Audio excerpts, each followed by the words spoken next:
one of the teams that I think we should talk about who I think needs to make a trade is the Bucks.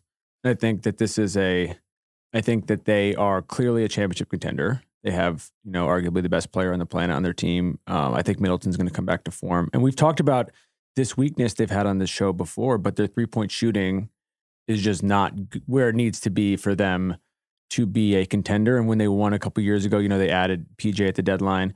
Right. I looked this up just before we got on. Right now they have no three-point shooter shooting over 40%. There's AJ Green, who's, barely played. Brook Lopez is their highest three-point shooter at 38%. So it feels like they should add some depth there. What do you think? It is an issue. And they've had, at any point in time in the season, they've pretty much been a top 5 defense. At times they've been as high as 1, at times they've been high as 2, but let's just call them what they are. They are a top 5 defense in the NBA right now. A lot of that has to do with Giannis. A lot of it has to do with Brook and Drew. They have good individual defenders, and they have 2 anchors with Giannis and Lopez. The shooting is an issue. I totally agree with you on that. Some of this, I think, is Middleton being out, because I think not only is he a good shooter, he's a good playmaker in the half court. And I think he gets guys shots. Giannis, of course, does that as well. But I think having that secondary playmaker besides Giannis, I think Chris is really important there. Connaughton is the one guy who has been high 30s for most of his career shooting the 3.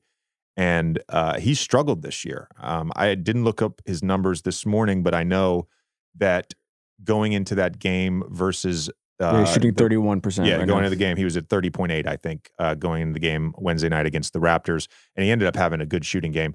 What's Grayson at right now? Grayson is 38% right now. Grayson's at 38. Yeah. So and Brook is 38.4. Yeah. So some of the shooting like that, both those guys, Connaughton, Connaughton and Grayson, are capable of being that sort of off-ball three-point shooter. They don't necessarily have a guy, just like a Kyle Korver or a Duncan or a Joe Harris, someone who's capable of just being that flamethrower, right? That's sort of a missing piece. I think the offensive struggles are directly tied to the three-point shooting, and then they're sort of underneath the layer underneath that is Middleton not playing for most of the season, but also not playing his typical all-star form, which he's done for the last 6 or 7 years. So I don't know. I posted this on my Instagram story, but Giannis in a press conference the other day gave this great quote about where they are right now and why he's not panicking. And I think it was the right perspective to have, in that he believes in himself. He believes in his guys. He believes in their talent and their skill sets. And when Drew is back to form, when Chris is back to form, as good as Brook has played this year, like, he believes that they have enough right now. I think it was an incredible form of leadership, the way he said it, the way he boosted his guys publicly.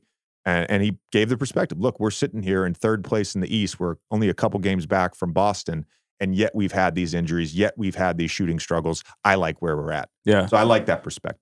Are there any guys in particular you feel like could possibly be available? Just doesn't seem like there's clarity right now. There's the same guys John Collins every year. He's in trade rumors, right?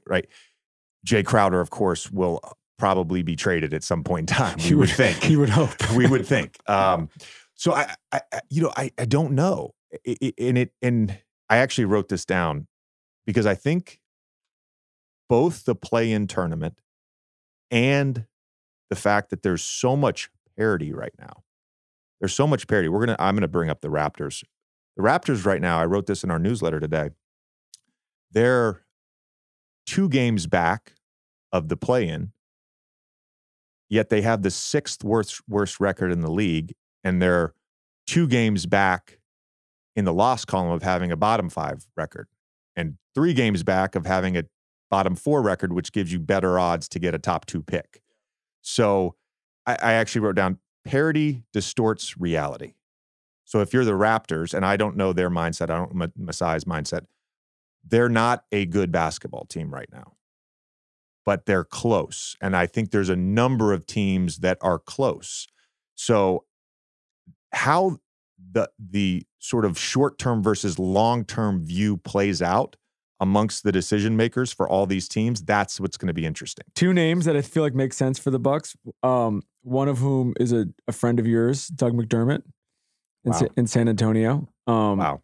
Who I think that San Antonio feels like one of the few obvious sellers. Yep. I mean, they're not in the conversation to make the playoffs, so they feel like an obvious seller. And I have another guy who I feel we can talk about later. I feel like they should also trade, who you're probably going to bring up as well. But it does feel like Doug's skill set makes sense on a team like that, and he doesn't have to do too much offensively. He just has to, hit open shots, and I think he's going to be a fit there. The other one is a guy who's a really good player who struggled this year is Will Barton, and it feels like he's not shot well at all this year. I think he's shooting like 32% or something like that, but he's just been good most of his career, and it feels like that may just be almost like a buy low opportunity for somebody like them. I have nothing against Will Barton as a player. Will Barton as the sort of the fit and filling that hole, that void that the Bucks have. I don't think he's the guy. I like the Doug McDermott thing, and I the thing about the Spurs, I think you're dead on. I think that potentially is one of the biggest, if not the biggest seller, because it's not only Doug McDermott, Jakob Poeltl. He's got, I think, real value, especially in the playoffs, and then Josh Richardson as well. Is another guy, another vet. Wing defender that could potentially be moved. I want to mention a few teams that I'm looking at as like potential buyers, potential sellers. I think the Hawks potentially as sellers. The Clippers, I can't figure out. Well, they just don't play. They don't. I can't figure out. Play. Well, even with Kawhi, they're 11-7 with Kawhi in the lineup. I mean, his on-off numbers, defensive rate, like it's very interesting. They're really good numbers. So him at full strength in the playoffs, like, yeah, I'm not doubting that for a second. Cleveland, Dallas, of course. I had the Bucks down as well as a potential team. Potential sellers, Jazz, Hawks. I thought the Bulls for a while. We've talked about this. All of a sudden, they're winning now. Zach LaVine has returned to form after offseason knee surgery. They're an interesting team to me in the East, depending on what they decide to do. It's weird because there's parity, but then it's like you don't want to live in the middle. You don't want to live in the middle in the NBA. Yeah. It's a weird year. And the Bulls have to, because the Magic have that pick with protections, the Bulls have to make a call about either you go all in on being bad or you try to make the playoffs. Right. They can't really sit in the middle. And one other team, because I obviously I follow a lot of their sort of NBA Twitter accounts, and that's the Pelicans. And there's a lot of noise right now like that they need to make a trade. And I just don't think you have, with BI missing so much time, with Zion being in and out, like I just don't think you have a large enough sample to say like, oh yeah, we need another offensive player. Like, do you? Yeah. To me, at full strength, that's one of the best teams in the NBA, one of the most complete teams in the NBA. And I don't know what their whole, I mean, they have so many assets, but I don't know what their major hole is. That's the thing. They don't have, it's not like they're missing a thing that you want to go out and trade one of these picks for. Right. So my second team, which we mentioned briefly before, is the Suns. Yeah. 1-9 in the last 10. They're my third team. So yeah. The Suns, and they're 2-10 without Book. He's obviously going to be out for a couple more weeks at least. It feels like they just need a shot in the arm scoring wise, you know, and I don't know if that's Eric Gordon. We've talked about a bunch. Kuzma's been Clarkson. Yeah, Clarkson. Kuzma's been rumored to as a fit potentially there. It feels crazy they haven't figured out this Jake Crowder thing at this point. Maybe they're waiting for a bigger deal, but at a certain point, it's, you know, we're mid-January and this has been going on since September. It's kind of like just move on. But it does. I don't think that team can.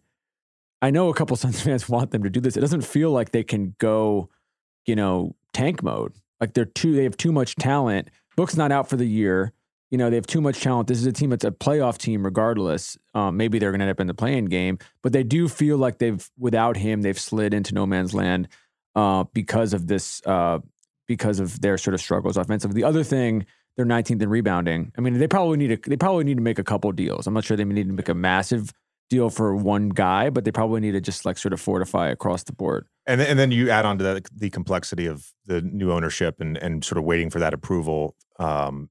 The idea, which I've seen floated, the idea of them being sellers, I don't know that that's going to fly. Do I think their championship window has closed with this group? It's looking like that, but I will say this. 2 horrible games last year in the playoffs. With everyone healthy to start the season, they look like, again, one of the best teams in basketball. Cam has been out. His shooting matters. His spacing, his gravity, all that stuff matters. Book is their guy. And CP he's finally had a little bit of a drop. We've been waiting for this. It seems, I'm not waiting like, oh, please drop off. But like, it seems like he's had a little bit of a drop off this year for the first time in his career. So yeah, it's not looking good. Overreaction though. Overreaction. I was thinking about this because I brought this story up this weekend. My 5th year in the league. Yes, my 5th year in the league. We're coming off the conference finals, a 59-win team. We bring back largely the same group. I think we signed Quentin Richardson and Chris Duhon in the offseason with exceptions. They bring me back they matched Chicago Bulls offer. So we have essentially the same group that just made the conference finals and lost in 6 games to the Boston Celtics, who then took the Lakers to 7 games. And we got off to a decent start. 11-4, 12-4, something like that. 11-5, I don't know. I got the norovirus on a plane ride from Orlando to Chicago, which started this road trip. By the end of the road trip, 8 other guys had gotten the norovirus. We were playing games with 7 players. I was me and Jameer literally during a game are like in this like triage getting IVs. And we end up losing 5 or 6 games in a row. And they make a series of short-sighted trades. We end up just panic selling, basically. Yes. Yeah. Oh, the fit's not, whatever. And that was the end of that group. I mean, we lost in the first round that year. Dwight has the back injury the next year. We lose in the first round, then he gets traded, and that's it. So I always give pause to overreaction, especially if you're not contextualizing some of the reasons your team is losing, which is Book being out, which is CP having a heel injury, which is Cam Johnson being out. It's sort of the same thing with the Miami Heat, to be honest with you. Yeah. Jimmy's been in and out of the lineup. They've had some injury issues. So yeah, I think you have to consider all these things. So the Suns were my 13. The full episode of The Old Man and the Three Things is available exclusively on Amazon Music.